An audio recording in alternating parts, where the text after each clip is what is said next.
जय गुरु जी। शुक्राना गुरु जी, सारी संगत को जय गुरु जी। गुरु जी के मंत्र जाप के साथ ही मैं अपना शुक्राना सत्संग शुरू करती हूँ। ओम नमः शिवाय, शिव जी सदा सहाय। ओम नमः शिवाय, गुरु जी सदा सहाय। जय गुरु जी। शुक्राना गुरु जी, अनंतम अनंतम शुक्राना, सतनाम शिवाय। इससे पहले जो गुरु जी के चरणों में लाइक सब्सक्राइब समर्पित करे, उसके घर में सुख समृद्धि की कभी कमी ना करें हमारे प्यारे गुरु जी। उन्हें भरपूर दें गुरु महाराज, उनकी हर इच्छा को पूर्ण करें। जब हिम्मत टूटे तो एक बात हमेशा याद रखना, जब हिम्मत टूट जाए तो हमेशा एक बात याद रखना, चाहे कोई आपके साथ हो या ना हो, पर गुरुजी आपके साथ हमेशा ही रहेंगे। आपका साथ वो कभी नहीं छोड़ेंगे, क्योंकि जब वो एक बार संगत का हाथ वो पकड़ लेते हैं, वो फिर कभी नहीं छोड़ते। जय गुरुजी। गुरुजी कहते हैं सारी संगत को सब चिंता छੱਡ दो, आराम नाल सो, खाओ पियो, आराम से रहो। जो भी दुख तकलीफ है सब दूर हो जानी है, आज नहीं तो कल। थोड़ा वक्त तो लगता है और वक्त औखा है, सारा कर्मों का खेल है, और जो दे रहा हूँ उसके बारे में सोच, ना ही कुछ। ध्यान से सुनिएगा संगत जी, ये बात सबको पता है, फिर भी बहुत इम्पोर्टेंट है, फिर भी मैं बता रही हूँ। ना कुछ साथ लेकर आया है, ना ही कुछ कोई साथ लेकर आया है, ना ही कुछ लेकर जाएगा। संग ना कुछ ले जाएगा। जब प्राण निकलेंगे मालिक के घर जाने का, कर ले कुछ सामान रे बंदे, कर ले कुछ सामान रे बंदे। क्या बात है गुरुजी की कही हुई, और साथ में गुरुजी का कहा हुआ भी है, और कई लोग इस बात को कहते हैं, कबीर जी भी मानते थे इन सब बातों को। तो संगत जी, गुरु जी कहते हैं कि आज तक जो कोई तुम्हारा काम रुका है, जो अब रुकेगा, जैसे तैसे सब कुछ ना होने के बाद भी परमात्मा तुम्हें सब काम करा रहा है। खाना खा रहे हो, सो रहे हो, ऑफिस जा रहे हो, कुछ ना कुछ काम कर रहे हो, चाहे मजदूरी कर, कुछ ना कुछ तो कर रहे हो ना। पेट भरने का काम भी हो रहा है और सब काम तुम्हारे हो रहे हैं। तो अब आपने कैसे सोच लिया कि कोई भी काम रुकेगा? देर सवेर सब काम होगा।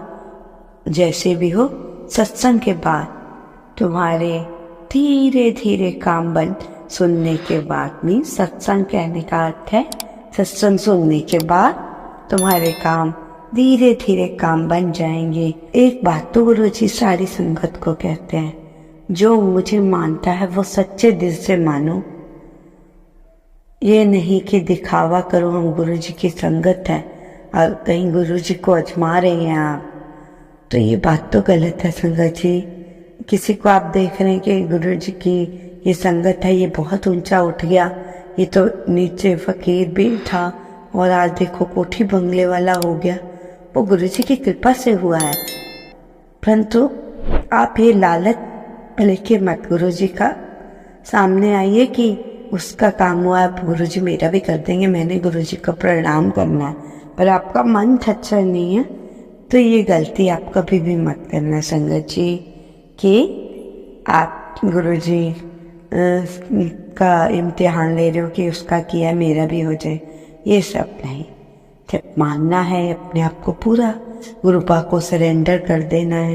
गुरु जी के आपके दोस्त भी हैं, पिता भी हैं, सब कुछ आपके हैं, सृष्टि चलाने वाले।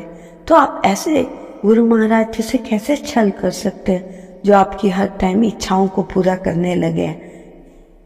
तो ये बात सोचिए संगत जी। बस इतनी सी ही बात गुरु जी की है, और गुरु जी आपसे कुछ नहीं मांगते, बस अपने से वो आपके मन के भाव को देखते हैं। इसलिए मन के भाव चंगे रखो, अच्छे रखो। जो नाम ने कुछ साथ लाना, लाए हैं ना ले जाना है, यहाँ का यहीं रह जाएगा। बाकी लोग आपके जो कमाए हुए धन है और चीज़ें उन पे ऐश करेंगे। इसलिए मैं, मेरा, अहंकार, ये तीनों चीज़ें त्याग दें। ठीक है संगत जी।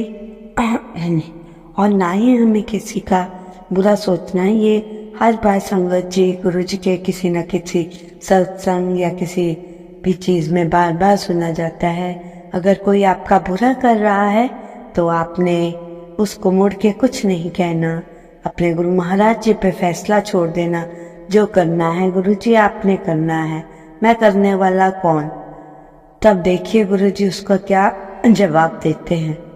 आपके अगर आप बोलेंगे तो आवाज़ नहीं आएगी, और गुरु जी जब देंगे आवाज़ भी आएगी, सब कुछ सब पता चलेगा धीरे धीरे उस व्यक्ति को। इसलिए हमें क्यों किसी के सामने बुरा बनना संगत जी। फिर भी गुरु जी अपने आप सब कुछ देख लेंगे। गुरु जी का कहना है जब भी मंत्र जाप करो बहुत ध्यान लगा कर करो। जब भी समय मिले तो अपने हमारे और अपने कर्म सुधारने पर ध्यान दो, पूजा पाठ में लगाओ। ये जीवन बार बार नहीं मिलना संगत जी। जो हम सुबह से शाम तक पैसे के पीछे दौड़ रहे हैं, घर का हमें नहीं पता, रात को आ रहे हैं, सुबह उठे तैयार हुए। ठीक है आप कोठी बंगले गाड़ी वाले हो, इतना पैसा कमा रहे हो, पर आपको खाने का टाइम नहीं, फैमिली से बात करने का टाइम नहीं, तो आप ऐसे पैसे का क्या करोगे। कहना गुरु जी का कि आपको सोने के लिए कितनी जगह चाहिए, छोटी सी जगह, एक बिस्तर, इतनी ही जगह मनुष्य को चाहिए। इसलिए ज़्यादा लालच में ना पड़कर अपने आप को जिस काम के लिए दुनिया में परमात्मा ने भेजा वो करो। क्यों दिन रात आपने पैसे के पीछे दौड़ लगाई। पैसे के पीछे मनुष्य बावरा हो रहा है, अपने माँ बाप तक को नहीं बख्शते। दोस्ती की गहराई में अगर पैसा आ जाए तो बस। इसलिए सोच समझ के अपनी जिंदगी का पल पल व्यतीत करो। ना जाने कब कौन हमें ऊपर वाला कब बुला ले। इसलिए थोड़े अच्छे कर्म भी कर लो संगत जी। बार बार गुरु जी का कहना है जिस काम के लिए आए, ये तो बाहरी दिखावा, जितना आप इसमें इन्वॉल्व होते जाओगे उतना ही फंसते जाओगे और उतना ही दुखी होते जाओगे। इसलिए अपने कर्मों को सुधारो, पूजा पाठ करो। गुरु जी का ये भी संदेश है, पुत्र तुझे जल्दी अच्छी खबर मिलने वाली है। जिस तरह तू सिमरन और शुक्राना करती है या करते हो उसी तरह करते रहो, बाकी अपने गुरु जी पे छोड़ दो। तेरी सारी परेशानियां तेरे गुरु जी स्वयं देखेंगे। ये मालूम नहीं किस किस के लिए ये संदेश गुरु जी महाराज ने फरमाया है। समय मिले तो आप इतने लंबे लंबे टूर लगाते हो, गुरु जी के बड़े मंदिर जाओ, डुगरी जाओ, जहाँ साक्षात आपको गुरु जी की ब्लेसिंग्स मिलती हैं। संगत जी आगे इस सत्संग में कोई बात आपको ठीक ना लगी उसके लिए मैं क्षमा चाहती हूँ और आपसे प्रार्थना करती हूँ, मुझसे कोई गलती तो मुझे आप माफ कर दीजिए।